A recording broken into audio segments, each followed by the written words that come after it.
Hi everyone. In the previous session, we saw just the introduction of the poet, the kangaroo and the duck. So we were discussing the poem, The Duck and the Kangaroo from 9th class English. And today we are going to see the explanation of the poem. This poem is a conversation between the duck and the kangaroo. Here the poem has 5 stanzas. Each stanza conveys its own theme. Totally the theme of this poem is the desire of the duck to go around the world, to hop and go around the world. Desire means a strong wish or balamaina korika. So the duck wants to hop and go around the world. That's the main theme of this poem. Right? There are 2 main characters in this poem. They are none other than the duck and the kangaroo. Right? So in the previous session, we discussed the facts of kangaroo, where the kangaroos live and all the other factors we have seen. And now in this session, let's look into the poem. Let's see each stanza by stanza, let's discuss. Now, look at the first stanza. I'll read the first stanza, you just observe it. Said the duck to the kangaroo, "Good gracious, how you hop o'er the fields and the water too, as if you never would stop. My life is a bore in this nasty pond, and I long to go out in the world beyond. I wish I could hop like you," said the duck to the kangaroo.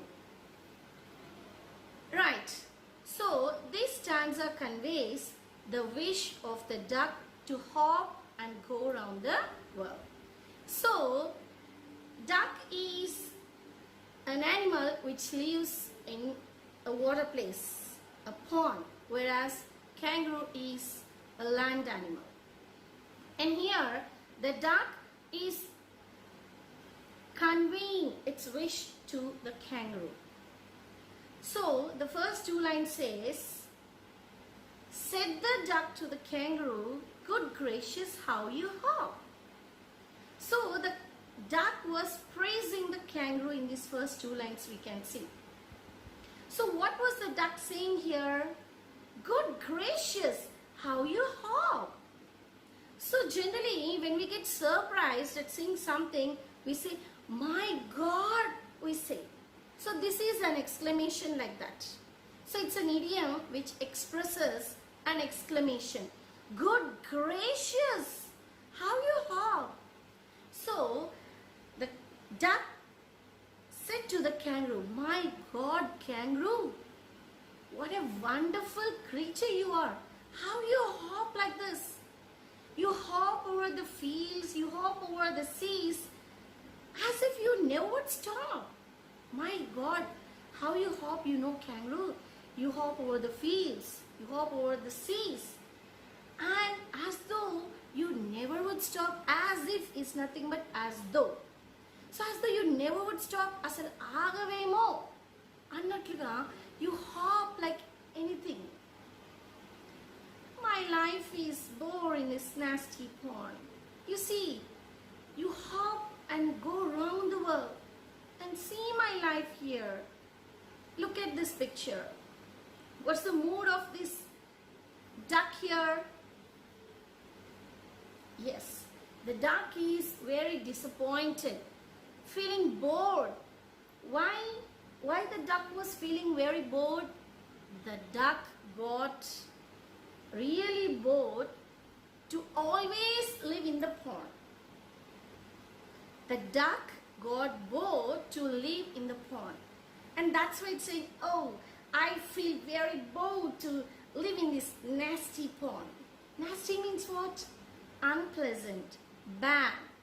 So the duck, it felt bored to live in the nasty pond. "And I long to go out in the world beyond." And I long to means wish to. strongly wish, strongly want to go out in the world beyond. World beyond means the world beyond the pond. So the duck said to the kangaroo, I want to go around the world beyond this pond. And not only that, I wish I could hop like you. What it said, not only just I want to go around the world, I wish to hop like you, to jump like you, to leap like you, said the duck to the kangaroo. So the first stanza conveys the wish of the duck to hop and go around the world. So it conveyed its wish to the kangaroo. Right? Okay, now let's look into the second stanza. Look at the second stanza. I'll read the stanza once. Please give me a ride on your back, said the duck to the kangaroo. I would sit quite still and say nothing but quack the whole of the long day through. And we'd go to the Dee and the jelly belly, over the land and over the sea. Please take me a ride, oh do, said the duck to the kangaroo. Here, the second stanza shows or conveys the request of the duck to the kangaroo to take her to a ride. Ride means what? A short journey. So, please give me a ride on your back. So, the duck, it requested the kangaroo. Please, kangaroo, give me a ride on your back, said the duck to the kangaroo. I would sit quite still and say nothing but quack quack. So, to convince the kangaroo to take her to a short journey, to a ride, it was telling that she would sit quiet, still and say nothing. See, my dear kangaroo, I would sit quiet. Quiet means completely. Still means without moving. So, I would sit completely quietly, still without moving.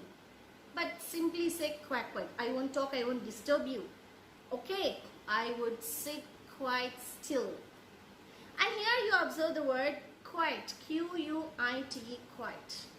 So we see another word with the same sound, Q-U-I-E-T, quiet. This is quiet and that is quiet. Quiet means completely. Quiet means calm or silently. So when we get same sound words, we call them as homophones. We call them as homophones. Right. Now the duck was trying to convince the kangaroo, saying that it would sit quite still and say nothing but quack the whole of the day long throughout the day, throughout the journey. I would sit quite still, the duck said to the kangaroo. And we go to the Dee and the jelly belly. We apostrophe D is a contracted form of we would. Okay, so we would go to the Dee and the jelly belly. Means it's the imaginary place of the poet. A wonderful place imagined by the poet, which does not exist. Okay, so here the duck was telling to the kangaroo that they both would go to the wonderful places that is nothing but Dee and the jelly belly. Over the land and over the sea. How should they go to that wonderful places? They have to hop or bound over the seas and over the land. Please take me a ride or do, said the duck to the kangaroo. Please take me a ride. Oh, do means please, compulsorily. Oh, do means please make it possible, said the duck to the kangaroo.